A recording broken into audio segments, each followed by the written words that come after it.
Oh, saya sebelum di film itu di teater.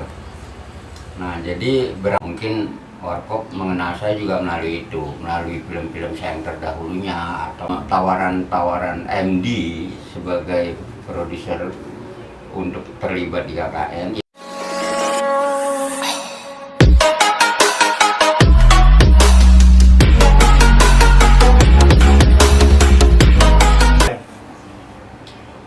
Assalamualaikum warahmatullahi wabarakatuh. Waalaikumsalam. Perkenalkan, nama saya Yuntan. Dan saya Devina Ferajani.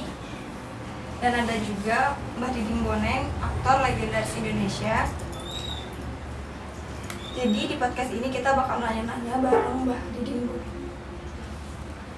Mbah Zainal Abidin Zeta, atau yang banyak dikenal sebagai Mbah Diding Boneng. Kalau boleh tahu, asal nama Boneng itu dari mana, Mbah? Oh, itu ya. Itu bukan nama saya. Itu nama peran pada waktu saya main di Rumah Masa Depan serial tahun berapa, 83-an. Itu merupakan sinetron pertama yang dibuat sama Indonesia pada waktu itu. Nah, tokoh saya di film itu, di Rumah Masa Depan itu namanya Boneng. Jadi dari situ nama itu. Nah, kemudian nggak tahu juga kenapa selanjutnya baik awam atau teman-teman saya sendiri di film manggilnya Boneng-Boneng aja gitu. Sampai keterusan sampai sekarang. Oh, Jadi dari situ asalnya ya. Dari Rumah Masa Depan ya yang dipanggil. Serialnya Rumah Masa Depan waktu itu tahun 83-an. Pertanyaan selanjutnya, berperan mengawali karir sebagai aktor sejak kapan? Film siapa pertama? Mbah mengawali Oh, sebagai awal keaktoran saya. Oh, saya sebelum di film itu di teater. Nah, jadi berawal dari teater tadi itu kita belajar seni peran, kita belajar acting dari teater itu. Tahun berapa ya? Saya berteater itu mulai tahun 70. Jadi kalau ditanya kapan mulai merintis karir keaktoran, dari tahun 70 itu. Dari teater tapi bukan dari film. Dari teater baru ke film. Tahun 80 saya baru ke film. Jadi 10 tahun setelah berteater baru ke film. Lanjut, kesibukan Mbah Diding Boneng selain menjadi aktor? Selain jadi aktor, siapa? Sekarang saya ngajar seni peran juga Di mana itu tempatnya? di sekolah seni peran di Jakarta Barat. Jalan Raya Joglo, Jakarta Barat. Tahu nggak tahu kan? Gitu. Itu buat SMP apa Semuanya. Umum. Oh, umum. Semua kelas, anak-anak, dewasa.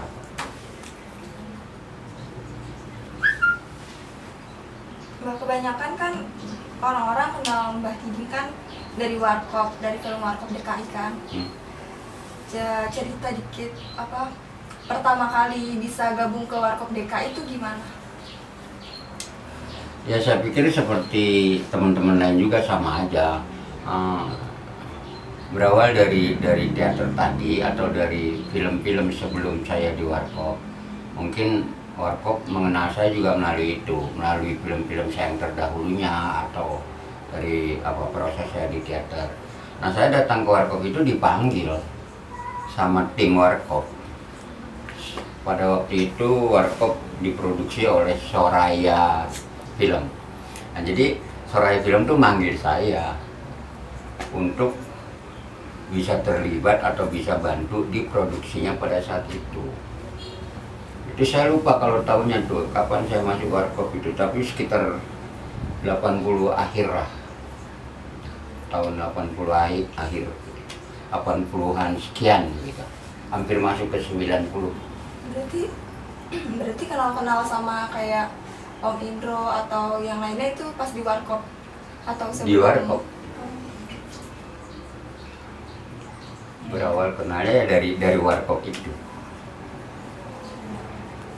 dari yang kita tahu Mbah selalu meranin film genre komedi. Setelah sempat vakum di film, kemarin berhasil memeranin karakter sebagai Mbah Buyut di film horor yang judulnya KKN di Desa Penari. Apa alasan Mbah ikut atau memerani film horor KKN? Alasannya ya apa ya? Saya suka aja sama perannya pertama, dan cerita dari film itu juga saya suka. Jadi sebelum saya mengiyakan tawaran MD sebagai produser untuk terlibat di KKN, ya saya baca dulu, saya cari tahu dulu ceritanya apa, tokoh saya itu di situ apa. Gitu. Nah setelah saya pelajari, ya saya suka sama ceritanya, terus tokoh yang diberikan sama saya juga saya suka, ya saya ambil, saya terima. Ada pengalaman atau kejadian yang dialami pas syuting nggak Mbak? Pas syuting apa? Pas syuting KKN. Oh, apa ya? Kalau saya biasa-biasa aja seperti halnya di film-film lain, film horor yang lain juga saya sering main. Ya apa ya, pengalaman-pengalaman anehnya. Kalau saya pribadi sih nggak ada, biasa-biasa aja. Walaupun itu saya tahu syuting di daerah-daerah apa ya seperti di hutan, di makam-makam, kuburan apa. Tapi saya sih alhamdulillah selama kerja di film nggak ada apa-apa yang menyangkut apa ya misteri atau mistik gitu, saya nggak ada. Barangkali teman-teman lain ada gitu. Saya tahu juga gitu waktu KKN, waktu syuting KKN beberapa teman kayak Tisa, kayak Adinda itu juga ada gak apa ya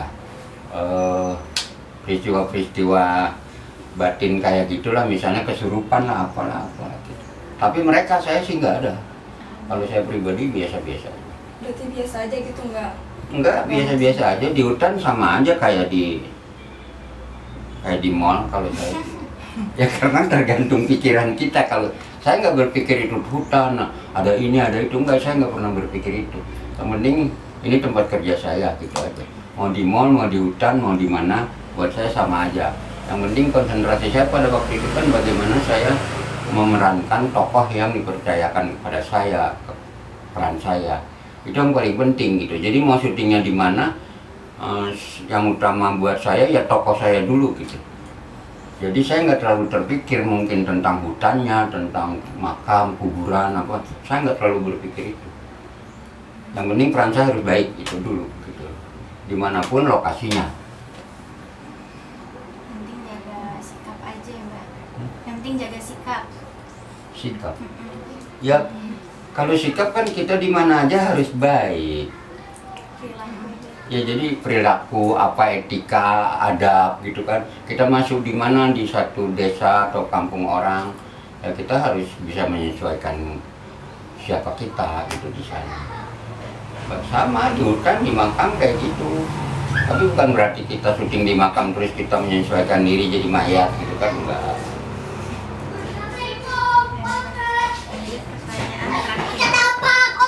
KKN tersebut menceritakan tentang mahasiswa yang sedang mengerjakan tugas KKN. Karena saya mahasiswa dan saya juga menonton film KKN dan banyak banget pelajaran yang bisa diambil dari film tersebut. Dari Mbah sendiri, ada nggak pesan buat mahasiswa dari anak muda lainnya yang nanti bakal lihat podcast ini?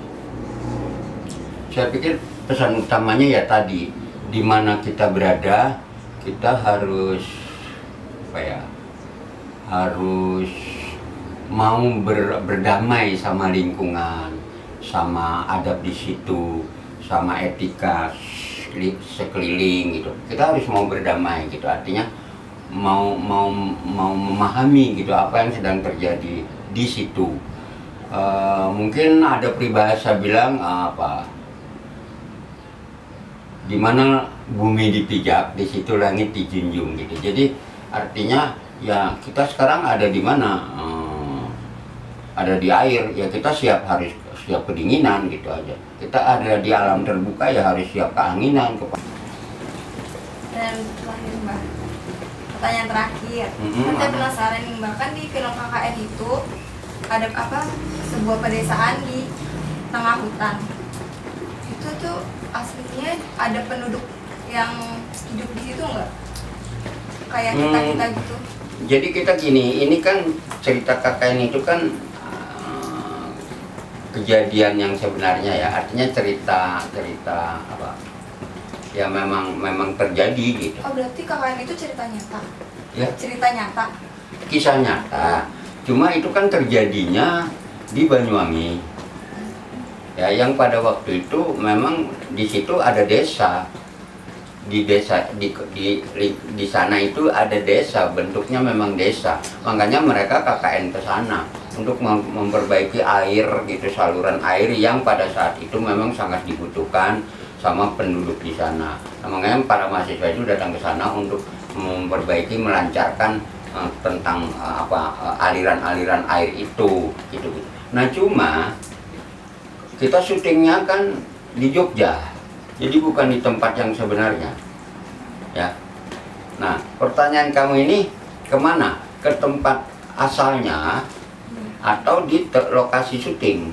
Kalau di lokasi syuting kita itu hutan belantara, hutan pinus kalau nggak salah, yang kita bangun beberapa set, misalnya rumah, kolam, kamar mandi, itu kita bangun gitu.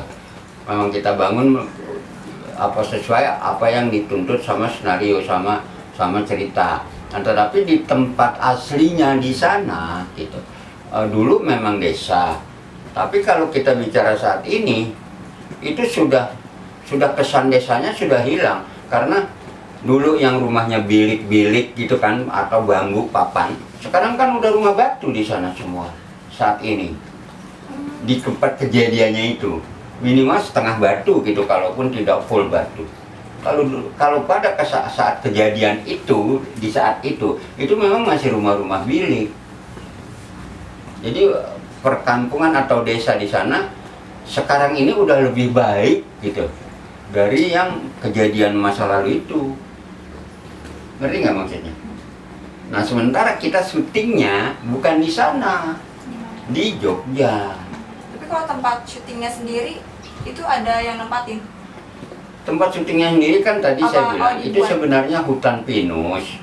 Cuma kita bangun set-set itu. Cuma agak kejauhan gitu, berapa puluh meter gitu, setengah kilo dari lokasi. Itu ada bangunan atau perumahan penduduk yang masih Cuman asli. beberapa, ya nanti dibangun lagi sama itu Gitu ya, jadi kurang lebihnya gitu. Kalau lokasi sebenarnya itu hutan pinus di Gunung Kidul, Jogja. Itu yang kita bangun, ada beberapa rumah-rumah untuk kepentingan adegan gitu. Cuman di berapa ratus meter atau setengah kilo kurang lebih dari lokasi kita ada perkampungan di sana. Perkampungan yang memang masih desa banget gitu. Artinya rumah-rumah masih bilik, masih bambu-bambu gitu. Di lokasi gitu. Bukan tempat kejadiannya, bukan peristiwanya. Peristiwanya kan ini di Banyuwangi. Nah, kalau desa yang ditanya, desa yang dimaksud itu desa penari itu sekarang sudah berubah jauh dari kejadian pada tahun 2009 apa 2010 itu kejadiannya. Nah, sudah berubah jauh. Udah jarang lagi kita lihat rumah-rumah bambu bilik-bilik, udah jarang di tempat kejadiannya sana. Rumah sudah setengah batu minimal atau udah batu. Sekarang gitu. Jadi itu loh. Kalau pertanyaan kamu kalau itu di tempat kejadiannya seperti itu. Kalau di lokasi syuting juga seperti itu saya cerita tadi. Hutan yang kita bangun, kita bikin set sesuai tuntutan skenario. Ngerti nggak, paham ya? Ngerti ya? Tapi kamu emang udah nonton? Udah. Masih tayang di bioskop Mas. Udah. Ya kayak gitulah. Bersyukur obrolan ini atau pembicaraan ini jadi manfaat buat kamu ya. Ya. Kan ini buat sekolah kamu. Ya syukur bisa ada manfaatnya lah buat pendidikan kamu, buat sekolah. Terima kasih Mbak udah ngeluangin waktunya buat podcast ini. Ya, terima kasih kembali. Ya, Assalamualaikum warahmatullahi wabarakatuh.